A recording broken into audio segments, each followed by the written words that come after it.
Hello friends, तो आज हम बात करने वाले हैं फ्रॉम सीजन 3 के एपिसोड 7 और 8 के बारे में। तो एपिसोड 7 में फातिमा सभी को कन्विंस करने की कोशिश करती है कि वो प्रेग्नेंट है और वो ये फील कर रही है, पर क्रिस्टी और बाकी लोग उस पर भरोसा नहीं करते हैं, तो वो गुस्सा होकर वहां से चली जाती है। मैरी और एलिस उसके पीछे जाते हैं और उसे समझाने की कोशिश करते हैं, पर फातिमा जो अपने अंदर बच्चे को फील कर रही होती है वो फिर से एलिस को बार बार कन्विंस करने की कोशिश करती है कि वो उस पर यकीन करे, पर एलिस को उस पर भरोसा नहीं होता है। इधर विक्टर जेस्पर वाले कठपुतली से बात करने की कोशिश करता है, पर कोई फायदा नहीं होता है। उसके पापा उसके पास आते हैं और उसे समझाने की कोशिश करते हैं, पर विक्टर गुस्सा होकर वहां से चला जाता है। अब इधर जिम और कुछ लोग जंगल से सब्जियां लेने गए होते हैं, तभी वहां टेबिथा, जेड और ईथन आ जाते हैं। टेबिथा वहां अपने बचपन वाले ड्रीम के कारण आई होती है। जिम टेबिथा से क्वेश्चन करता है कि उसका ड्रीम एक ट्रैप हो सकता है, पर टेबिथा उसे समझाने की कोशिश करती है कि ये उसका ऐसा ड्रीम था जो उसे बार बार आता था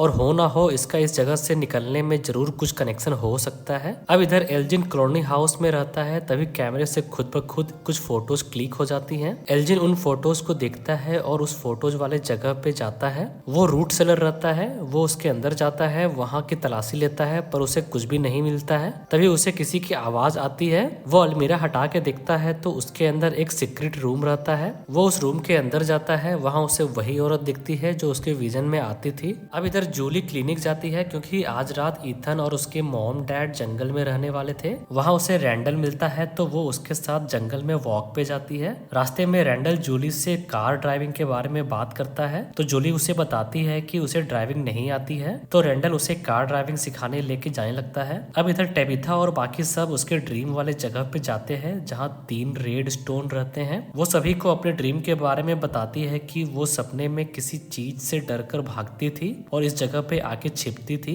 फिर जेड उनसे बोलता है कि जिस तरह विक्टर की माँ मिरांडा को ऐसे विजन आते थे और वो चुनी गई थी, इसका मतलब है कि टेबिथा भी चुनी गई है इस जगह के कर्स को तोड़ने के लिए। अब इधर कॉलोनी हाउस में टीली एलिस से फातिमा के बारे में पूछती है, पर एलिस उससे बात छुपाता है, पर फिर जोर देने पे वो बताता है कि अल्ट्रासाउंड मशीन में प्रेगनेंसी के कुछ भी लक्षण नहीं दिखे थे, लेकिन फातिमा को अपने अंदर कुछ महसूस हो रहा है। टीली एलिस को फातिमा के साथ रहने, उसकी बात सुनने और उसका साथ देने के लिए बोलती है। फिर वो एलिस को बोलती है कि अगर उसे कुछ हेल्प चाहिए तो वो उनसे बात कर सकता है। अब इधर फातिमा अपने रूम में आराम कर रही होती है, तभी उसे अपने पेट में कुछ महसूस होता है और वो दर्द से चिल्लाने लगती है। तभी वहाँ एलिस आता है और उसे संभालता है। अब इधर रैंडल जूली को कार चलाना सिखा रहा होता है, तभी उसे कार में कीड़े नजर आते हैं, पर जूली को वो कीड़े नजर नहीं आते हैं। फिर रैंडल कीड़ों से घबरा कर कार रोक देता है और उससे उतर जाता है और जंगल की तरफ जाने लगता है। जूली उसे ढूंढते हुए उसके पीछे जाती है और उस जगह पहुंच जाती है जहां से बॉयड चिमनी हाउस में पहुंचा था। जूली को वहां कुछ फील होता है, पर रेंडल उसे समझाता है और उसे लेकर वापस चला जाता है। अब इधर फातिमा खाने के लिए वेजिटेबल हाउस जाती है और सड़ा हुआ खाना खाने की सोचती है, तभी उसे फिर से दर्द होना शुरू हो जाता है। टिली भी वहां पे आ जाती है और उसे संभालने की कोशिश करती है, पर फातिमा अनजाने में टिली को मार देती है। तभी वहां एलिस आ जाता है और वो देख लेता है। अब एपिसोड 8 में बॉयड फातिमा को लेकर जंगल में सीक्रेट जगह पे लेके जाता है और उससे इंसिडेंट के बारे में पूछता है।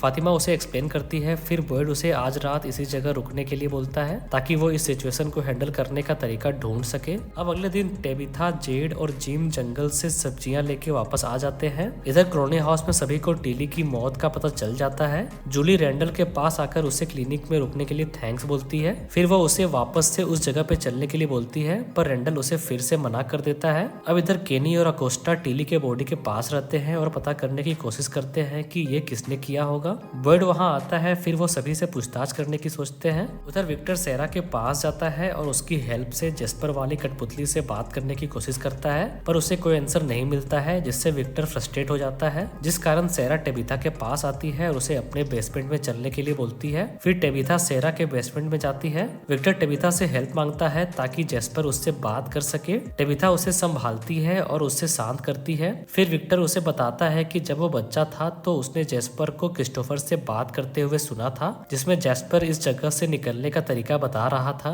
टेबिथा उसे शांत करती है और बोलती है कि वो चीजों को वापस से याद करेंगे जैसे उसने इससे पहले किया था।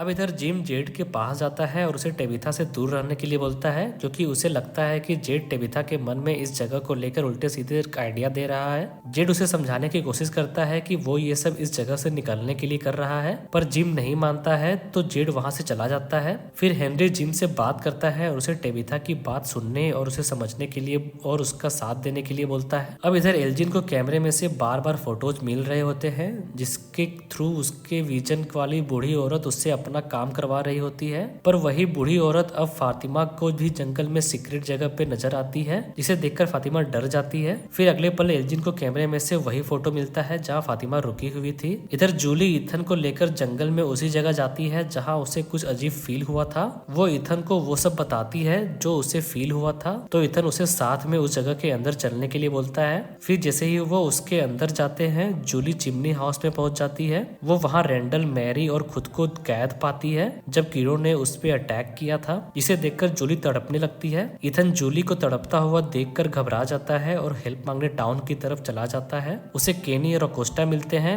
जो कि कॉलोनी हाउस से लोगों की पूछताछ करके आ रहे होते हैं। ईथन उन्हें अपने साथ ले जाता है। इधर जूली चिमनी हाउस में रहती है। वो वहाँ किसी की आवाज सुनती है। फिर वो मार्टिन को देखती है। मार्टिन उससे चिमनी में रस्सी फेंकने के लिए बोलता है। वो रस्सी बॉयड के लिए रहता है। फिर मार्टिन जूली को वहां से जाने के लिए बोलता है। जूली वहां से गेट के बाहर जाती है, पर वो अगले पल सुरंग में पहुंच जाती है। जिस टाइम विक्टर और टेबिथा सुरंग से बाहर आ रहे होते हैं, तभी वहां केनी और अकोस्टा आ जाते हैं और जूली को वहां से बाहर निकाल लेते हैं। बाहर निकलते ही जूली उस जगह से प्रेजेंट टाइम में आ जाती है। अब इधर टेबिथा विक्टर को याद करने में हेल्प कर रही होती है। फिर सेरा उससे उस दिन के बारे में कुछ पूछती है जिसे विक्टर याद करता है और उस दिन के बारे में बताने लगता है, जिसमें वो बताता है कि उसने क्रिस्टोफर को चर्च के बेसमेंट में बात करते हुए देखा था। फिर वो तीनों चर्च जाते हैं और वहाँ के बेसमेंट में जाते हैं। बेसमेंट में जाते ही विक्टर को चीजें याद आने लगती है। फिर उससे याद आता है कि वो जेस्पर नहीं था जो क्रिस्टोफर से बात कर रहा था, वो व्हाइट ड्रेस वाला बच्चा था जो क्रिस्टोफर को इस जगह की बिगनिंग के बारे में स्टोरी बता रहा था और इस जगह से कैसे निकला जाए उसके उपाय बता रहा था।